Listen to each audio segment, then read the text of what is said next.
Летом 1942 года здесь были очень ожесточенные бои. Вот все это поле было завалено трупами. Смердящее под летним солнцем месиво, состоящее из покрытых червями тысяч человеческих тел. Сжал кулаки, как закричит: «Я больше не могу!» В официальной истории войны Ржевской битвы нет. Одно из немногих мест в России, где есть памятник Сталину. Приказы отдают люди, которые умеют служить, но не умеют думать. Добрый день, друзья! Сегодня очень важный лично для меня выпуск, потому что он про войну, про Ржев, про то, что мы можем повторить. Рассчитываю на ваше понимание в одном деликатном вопросе. Мы обычно рекламу вставляем внутрь выпуска, но сегодня из-за содержания решили, что так делать некорректно. С другой стороны, я, как и все мы в YouTube, полностью зависим от рекламы, и именно благодаря рекламодателям мы можем делать тот контент, который делаем. Поэтому рекламу мы покажем прямо сейчас, а потом будет выпуск. И спасибо вам за понимание. Продолжаем нашу рубрику про авиапутешествия, и лучшее, на мой взгляд, средство для этих путешествий – вертолет. Сегодня поговорим о том, как подготовить его к вылету. Это же не машина, нельзя просто завести его и полететь. Прежде всего включаем вот эту нашу любимую красную кнопку. Это электропитание. Видите, все замигало, заработало. И смотрим, сколько же у нас топлива. Ну, на районе полетать хватит. Дальнейший осмотр вертолета происходит по часовой стрелке. Открываем эти прекрасные небольшие лючки. Находим здесь ряд кнопок и, нажимая на них, проверяем, работают ли у нас там в кабине или не работают, не дай бог, лампочки тревожной сигнализации. Проверяем здесь также наличие масла редуктора, наличие гидравлической жидкости, натяжение ремней, которые связывают двигатель с несущим винтом.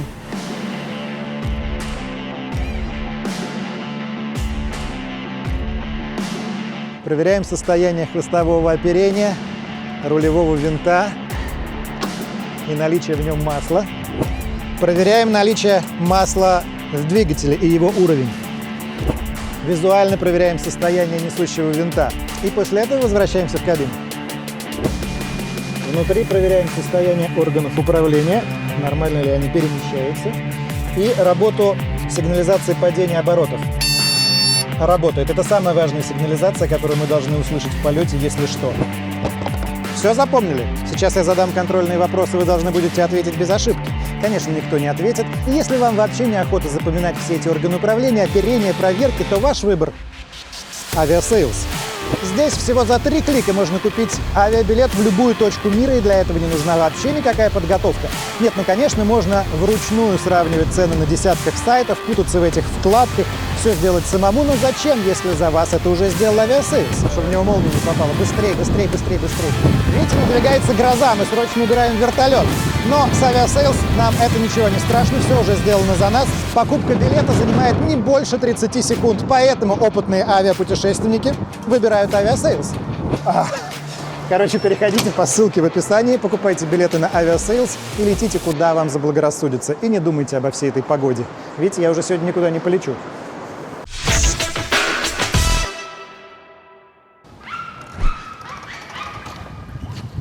Алексей, рад тебя видеть. Привет. Доброе утро. Привет. Поехали? По дороге все расскажу. Мы едем под Ржев, на места самых страшных боев Великой Отечественной и одних из самых незнаменитых, потому что там не было большой победы. Причина, по которой я позвал Алексея, мы с Алексеем давно знакомы. Алексей снимался в документальных фильмах про войну, которую я делал как раз около 10 лет назад. Мне просто кажется, что мы одинаково на это смотрим, и нам важно просто поговорить о том, какой была война на самом деле. Сейчас очень много фестивального вокруг военной темы. Карнавального, я бы сказал. Карнавального, да. Полевые кухни, военная форма. Сама по себе, наверное, это не так плохо. Но вместе с этим надо, конечно, помнить, что такое война была на самом деле, и никогда про это не забывать. Поэтому мы едем под Ржев. Да, мне кажется, важно, чтобы не было вот этого ощущения какого-то бесконечного превосходства. Мы повторим, мы нагнем.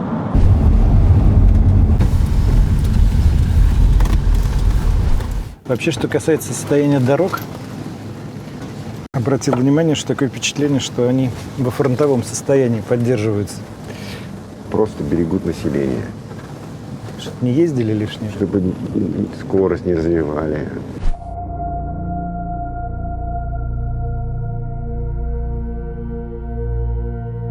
Вот эта деревня представляла собой узел немецкой обороны. Видишь, вот там вот чуть-чуть повыше земля, это называлось высота 200. И немцы держали здесь оборону. А наши наступали вот оттуда и оттуда, с востока. Наступала 30-я армия. И летом 42-го года здесь были очень ожесточенные бои, потому что наши старались ворваться в Полунино, Галахово и Тимофеево, а затем в Ржев. Ржев. Да, и у них ни черта не получалось, потому что немцы здесь успели очень хорошо укрепиться.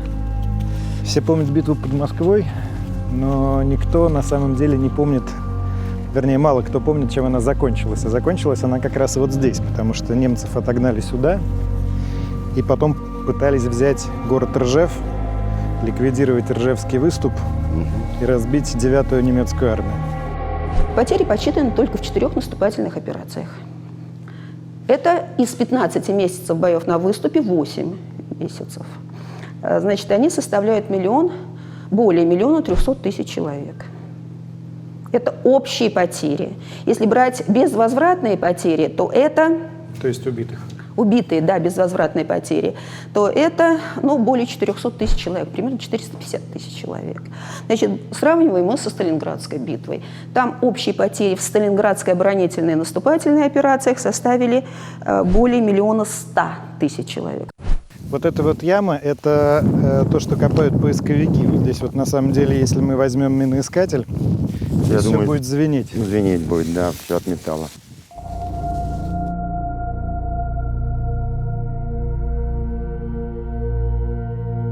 Официально же никакой Ржевской битвы нет.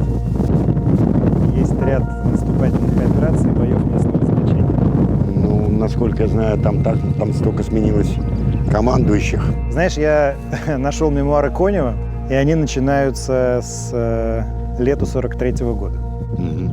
Товарищ Конев здесь командовал. По-моему, Жукову сюда перевели. Жуков тут командовал. После блокады. Да, и Конев тут командовал. Все они командовали здесь. И никто потом не любил вспоминать про Ржев.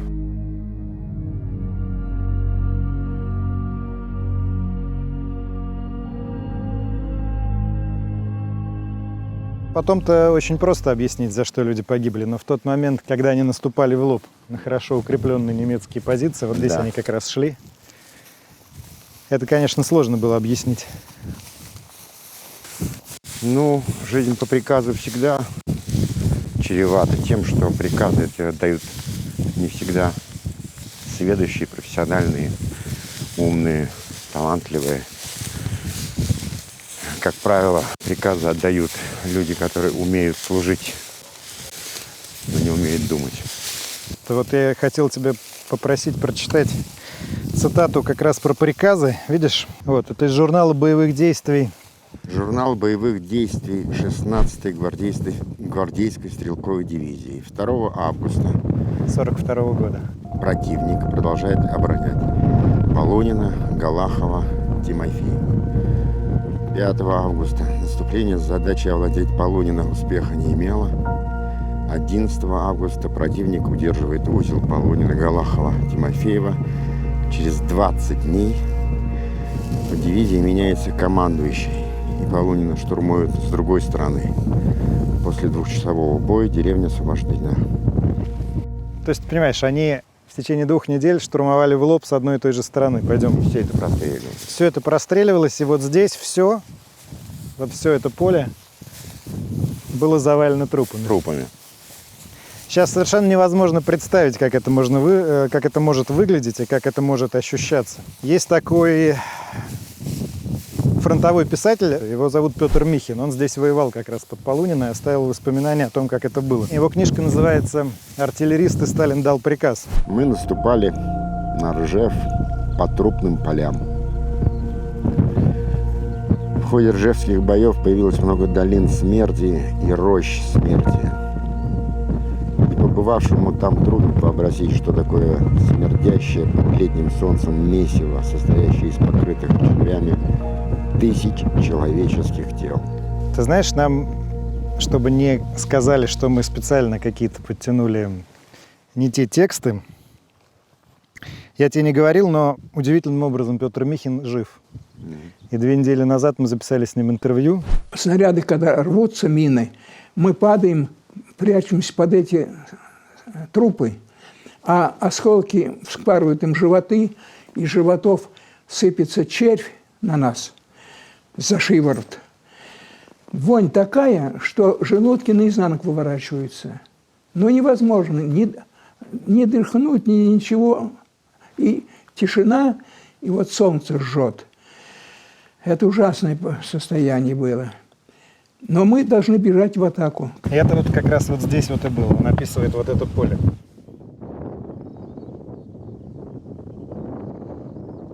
У меня вообще с войной и с победой как-то у меня, честно говоря, нет никакого веселья внутри по поводу этого. Все это такая бесконечная глупость власть придержащих и такая бесконечная трагедия людей, которые почему-то привыкли выполнять приказы. Ты знаешь, я много раз себя пытался поставить на место этих солдат, этих военных. И, я бы, конечно, точно выполнял этот приказ. И я не сомневаюсь, что меня бы здесь и убило. Это мы с тобой очень далеко уйдем на самом деле. Про немецкое нашествие, да, начиная с 1939 года, с договора. Да, пакта Молотова-Риббентропа. Да, с личных отношений Сталина и Гитлера,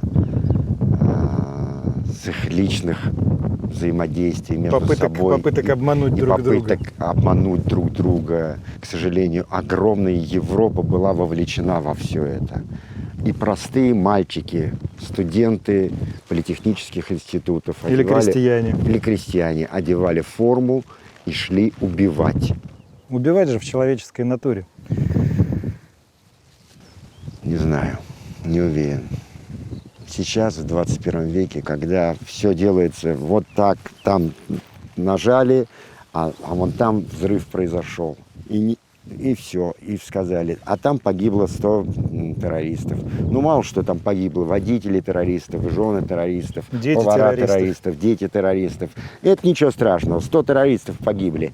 А он спокойно сел себе на землю, вышел и пошел в столовую, выполнив боевое задание. Вот тебе и война. Да, это современная война. И в этом смысле она ведь ничем не лучше того, что было здесь. Ничем не лучше. Даже хуже, потому что циничней. Петр Алексеевич, вы пишете в своей книге: «Гибель товарищей переживали мы с меньшей болью, чем утрату орудий». Почему? Потому что вообще тогда оружие ценилось очень. Людей пополняли новыми, а оружие трудно было и сохранить трудно при бомбежках, при обстрелах. Даже вот при учениях гильзы собирали и отчитывались по гильзам за выстреленные патроны. Я когда снимал фильм про Ржев, мне многие рассказывали, что командиры прямо говорили младшим командирам: личный состав вам дадут, а материальную часть берегите. Материальную часть вам могут больше не дать. Не дать. И за утрату материальной части без надлежащего повода. А сколько там посылалось в штрафбаты, в штрафроты? Тысячами. А сколько заградотряды? Михин тоже пишет про заградотряды. Он эту тему, я пытался с ним про это говорить, и тему заградотрядов. Почему-то мы никогда не ощущали, не чувствовали, что есть такие заградотряды. И тему СМЕРШа, которую он в книге описывает довольно откровенно, он сейчас боится про это говорить. 98 лет человеку опять боится. Что-то опять изменилось. И еще, знаешь, интересно, он прошел вот этот вот героический путь через всю Украину, и в Боровенково спас ребятишек из дома, в который попала немецкая бомба. И потом, после войны, это была такая светлая история, он туда возвращался много раз, дети выросли, они были как одна семья. И светлая история вот была до 2014 года, а сейчас он мне с такой горечью сказал, я сейчас им никому не пишу. И не разговаривать даже по телефону. Я боюсь, что нынешние власти, чтобы не покарали их за связь с нами.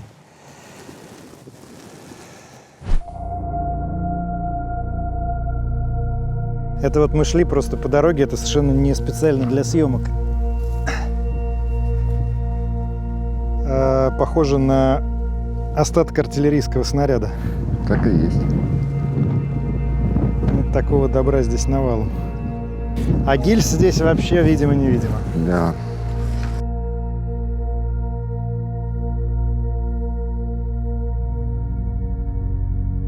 Ты снимался во многих военных фильмах.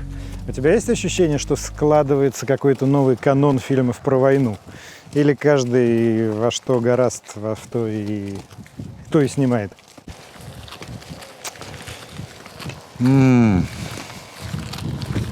Есть ощущение неправды От фильмов?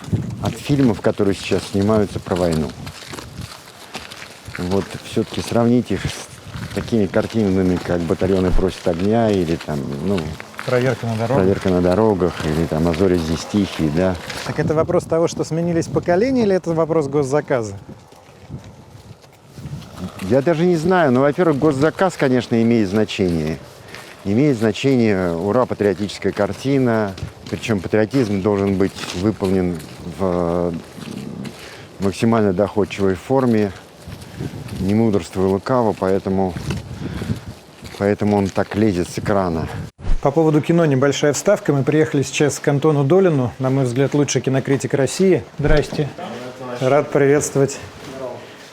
Вопреки всяким конспирологическим теориям, когда государство дает огромные деньги на какие-то определенные сценарии и кинопроекты,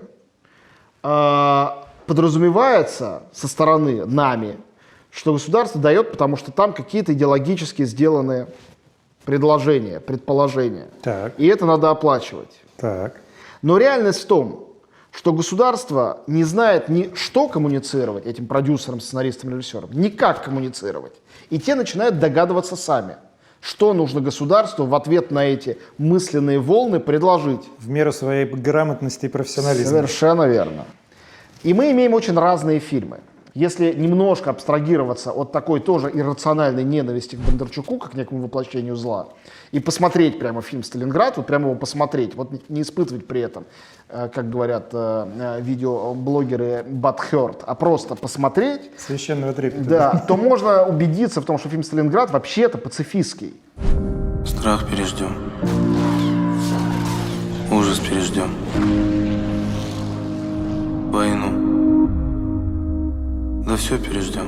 Фильм говорит о том, как люди защищают свой родной дом и гибнут, а не о том, как надо убивать врага. Там все умирают, а не убивают, как было в великом советском кино. Что мы видим с другой стороны? Когда снимается фильм, который лично Мединским был благословен, фильм «Танки», у которого первое рабочее название было «Увидеть Сталина», о том, как героические НКВДшники гонят с Украины в Москву, чтобы на Красной площади показать Сталину танки. Такие, чтоб в пекле не плавились. Но этот фильм не имел никакого зрительского успеха. Люди на него не пошли. А фильм Т-34, кто его смотрел, он очень милитаристский, боевитый, но, если называть вещи своими именами, это такая стрелялка.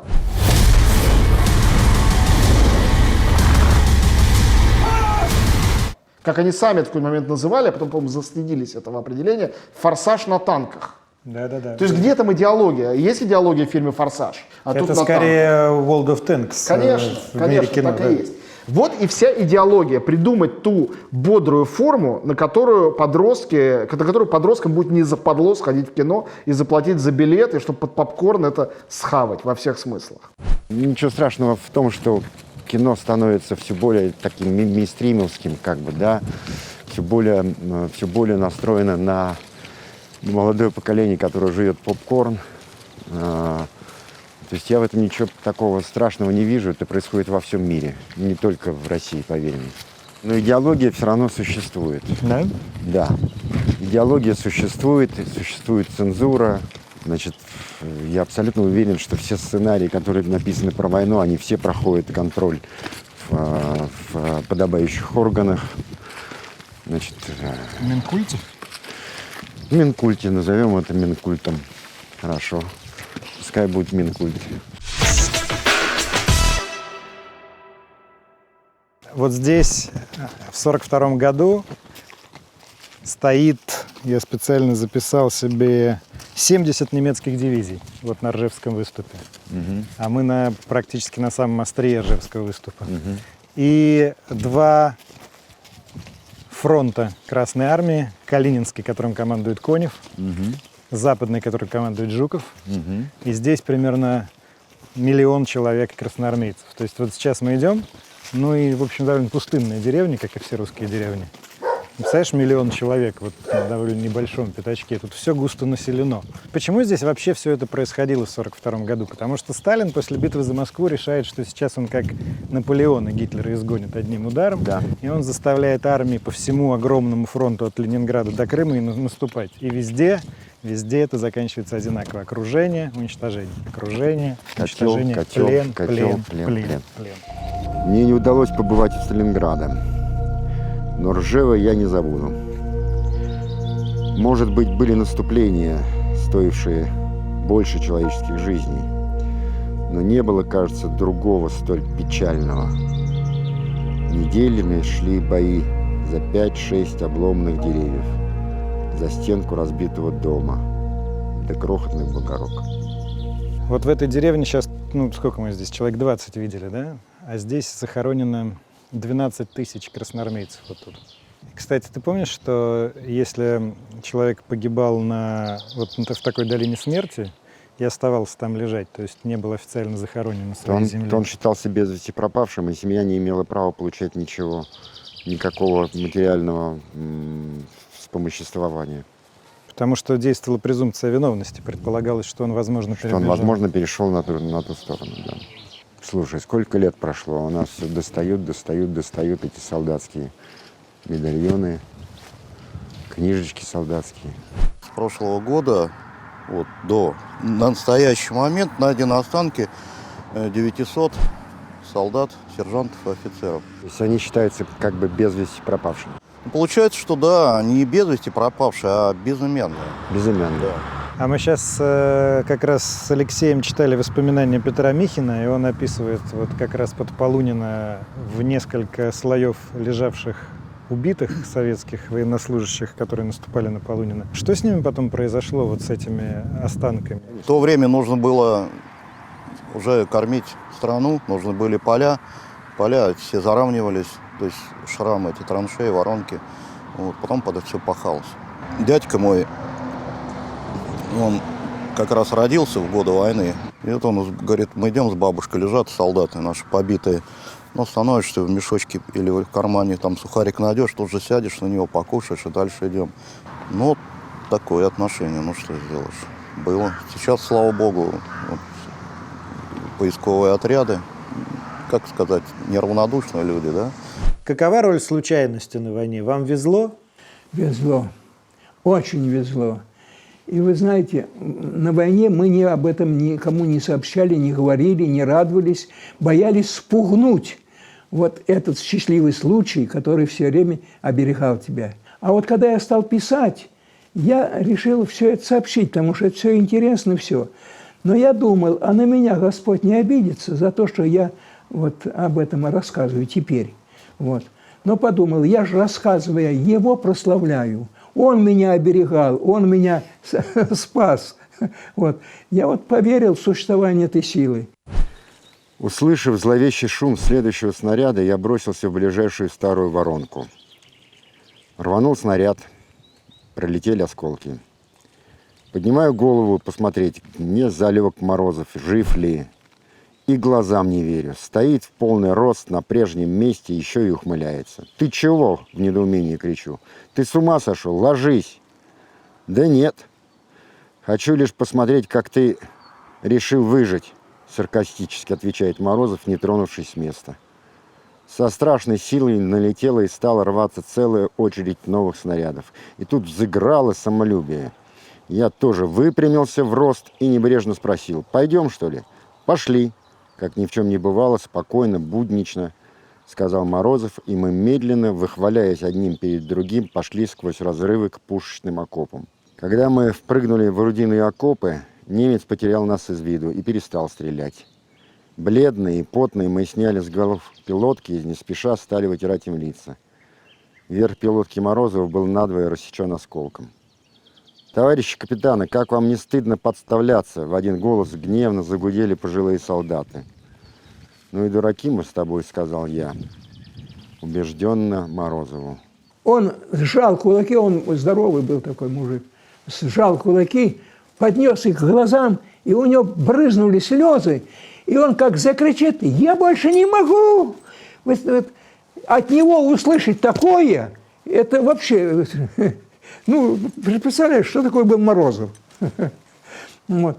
И когда он так закричал, я понял, что он тоже дошел уже до такого состояния, что не могу больше.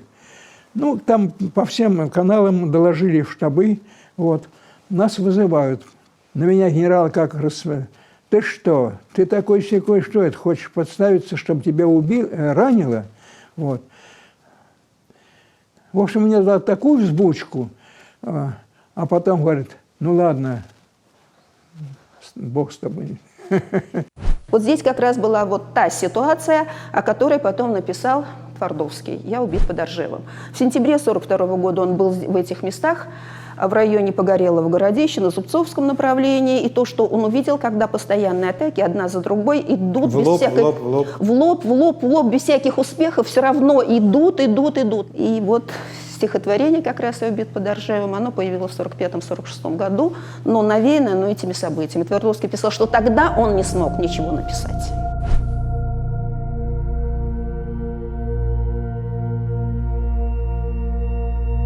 Ну, вот это самое большое у них кладбище в Оржеве. И тут, видишь, 41-й, 43-й, вон, посмотрите, там.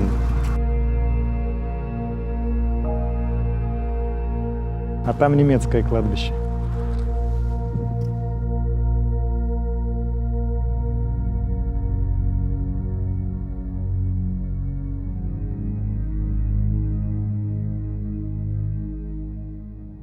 Мы сейчас намного больше про войну знаем, кто интересуется, чем в советские времена нам говорили. Но конечно. Все равно вот эта история про то, что немцы творили на этой земле страшные зверства, она никуда не делась. Это действительно так. Угу. Я вот когда выступаю, у меня некоторые девочки спрашивают: а вам не жалко было немцев убивать? Я думаю, нет, надо сначала рассказать, как они нас убивали, пришли к нам. Вот однажды мы бежим за немцами, они отступают. Они в село вбежали, подбегаю, колодец. И стоит старик, рядом с ним лежит багор, палка с крючками, которым достают из воды что-нибудь или из колодца. Вот. А в руках он держит 2-летнюю девочку, мертвую. И он руку вверх поднял и кричит, а сам весь худой, высокий, и в заплатах весь. И он кричит одно единое слово: «За что? За что?» Вот, понимаете, как он кричал. У него клуша была в конце огорода, ну, маленькое такое убежище.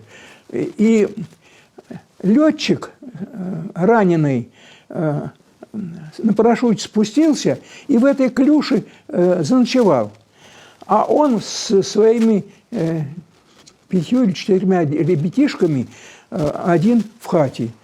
Так немцы, отступающие, увидели летчика расстреляли, прибежали, и его не стали убивать, а схватили ребятишек и бросили в колодец. Вот, представляете, вот бросить в колодец живых ребятишек. Ну и так далее. Ну да. Ну да.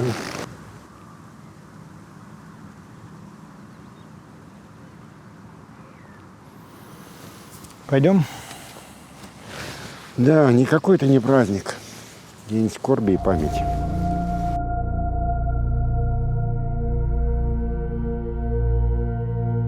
А ты себя часто пытался представить в тех обстоятельствах? Себя нынешнего? Ух, слушай, Леш, в такой степени сложно это сделать. Даже когда ты снимаешься в военном фильме, и как бы на тебе вроде военные формы, и взрывы, и там и автомат у тебя в руках. Но по-настоящему вот понять, а что бы ты, а как бы ты, это очень сложно.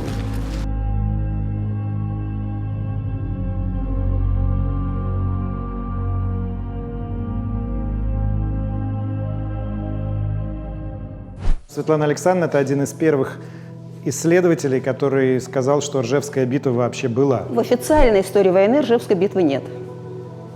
Не существует. Вообще. Нет, нет. Вот можете коротко Да. нам показать, из чего состояла Ржевская битва? После Московской битвы, после То есть 7-го вот Московская битва. это Московская битва. И затем началась Ржевско-Вяземская стратегическая наступательная операция. Попытки уничтожить, добить группу армии «Центр» на московском направлении были неудачны. И здесь началась вторая операция. Это первая Ржевско-Сычевская наступательная операция в июле-сентябре 1942 года. Наши войска вошли в город и заняли часть города. Линия фронта прошла по улицам города. Вот, пожалуйста. Следующая операция, вторая Ржевско-Сычевская, в принципе, у нее были те же задачи. Ее называют эту операцию американский исследователь Гланц, Дэвид Гланц, говорит, в общем, главная неудача Жукова. Кровавая бойня. За эти слова, в общем, и его пинают, и меня ругают как сторонника Гланца. Но, в принципе, что есть, то есть. И вот только после поражения под Сталинградом немецкие войска были отсюда выведены. Немцы сами ушли отсюда. Но стратегический результат был достигнут. 4-5 августа Сталин проехал по Ржевско-Вяземскому выступу. Он был Гжатск, район Юхново, Вязьма, Сычевка, Ржев по железной дороге. В районе Ржева в Полонино-то не заезжали, не в Полонино, в Хорошево-то не заезжали. И переночевал он в деревне Хорошево. Вы пойдете в Хорошево? Ну, посмотрите, там музей. Значит, Туда, наверное, паломничество в последние годы началось. нет, к сожалению. Здрасте. Добрый вечер. Здравствуйте. Да, извините, что мы вас Здрасте, я вас заставили. очень рада видеть. Здравствуйте. А вы, я так понимаю, одно из немногих мест в России, где есть памятник Сталину. Ну, Нет, сейчас он уже есть. мы, сейчас в Новосибирске поставим. открыли, да? Но мы не культивируем именно эту фигуру. Мы связываем это с событием, которое происходило здесь в августе 1943 года, поскольку он сюда приехал и принял решение о первом салюте, традицию которого продолжается до сих пор, 9 мая. Это вот то, что принято здесь. А вы лично как к Сталину относитесь?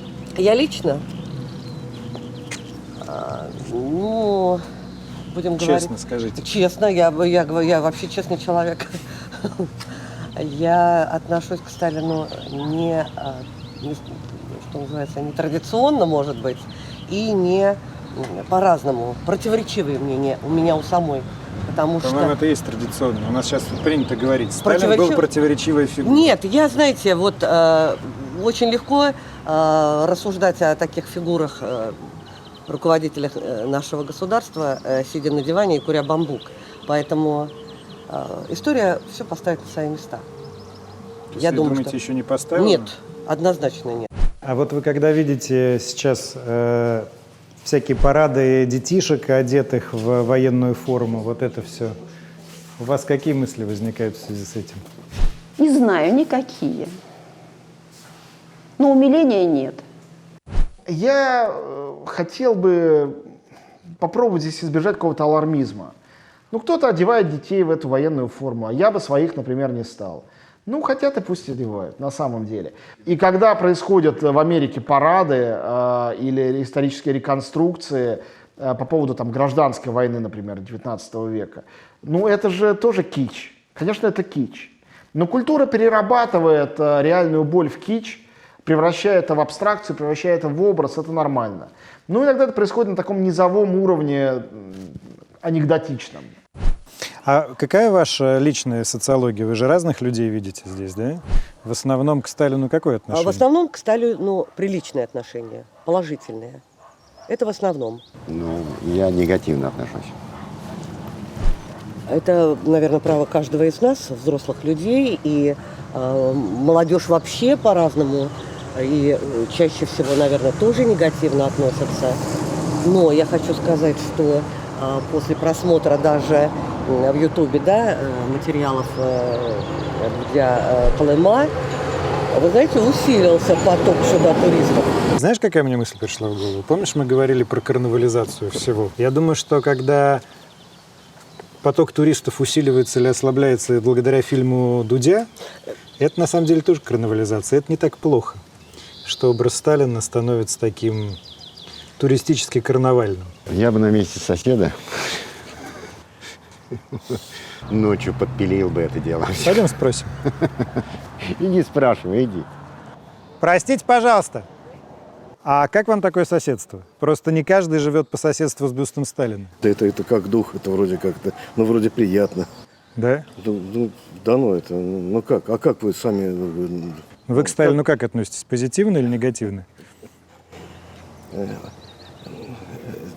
Конечно, позитивно. Сила, она должна быть и силой. Сосед, разумеется, доволен соседством. Все у него хорошо. Нормально. А потому что, представляете, мы федеральное же учреждение, у нас и камеры, мы, значит, все наблюдается дальше, то есть мы охраняем еще и его территорию. У нее не было установки внутренней. Она была готова ко всему, но не была готова к тому, что будут такие вопросы, на которые у нее не написано нигде ответы. Ну да, сказать, что думаешь на самом деле, а черт его знает, А черт его будет, знает, что знаешь. будет. Мне на самом деле показалось, что она плохо к Сталину относится, вот честно. Она даже почти это произнесла, мне кажется, вначале, а потом как-то так... А потом она благополучно ушла куда-то... с этой темы. Да, Как и со всех остальных. Как и со всех остальных, она благополучно слиняла. Короче, Алексей, мы с тобой две московские гниды, которые приехали и бедную женщину измучили дурацкими вопросами. Абсолютно. Но все равно ты же понимаешь, что в том, что здесь под Оржевом случилось, больше всех виноват верховный главнокомандующий. Конечно. А кто же еще? А ты считаешь, что опасность глобальной войны не стала ближе за последние годы? Нет. Я не верю в глобальную войну. Экономически мы до такой степени уже, планета экономически до такой степени стала маленьким шариком, где деньги вращаются вокруг, всюду перемещаясь из одного пространства в другое, из одного кармана в другой. Что она экономически она экономически сейчас не оправдана никаких образом. А как мы помним, война всегда была продолжением экономики. Твои слова да богу в уши.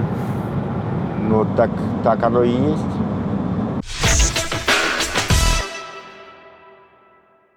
Это мы едем из Курска, где снимали Петра Михина, и у меня постскриптум родилось два соображения, оба про возраст. Первое. Михин, когда попал на фронт, ему было примерно 21 год. И мы буквально 2 недели назад снимали наших киберспортсменов и геймеров, и им тоже сейчас примерно 21 год. И вот принято говорить, разные поколения, совершенно другая эпоха, совсем другие люди. Ничего подобного, я себя поймал на прямо обратной мысли. Люди очень похожи, мне легко себе представить этих нынешних ребят-спортсменов там на фронте и наоборот. То есть на самом деле история короче, чем кажется, все рядом, и люди по большому счету не меняются. И второе соображение. Михину сейчас 98 лет. Он прожил долгую, сложную, наверное, счастливую жизнь. И война в ней заняла всего 3 года. Но так было спрессовано тогда время, что эти 3 года оказались в его жизни и в его судьбе самыми главными. И он сам это до сих пор признает и впрямую говорит. То есть история короткая, люди похожи, а время течет вокруг нас очень неравномерно. И нельзя его просто так упускать сквозь пальцы. Это редакция. Пишите комменты, ставьте лайк, предлагайте свои истории. И с прошедшим Днем Победы вас!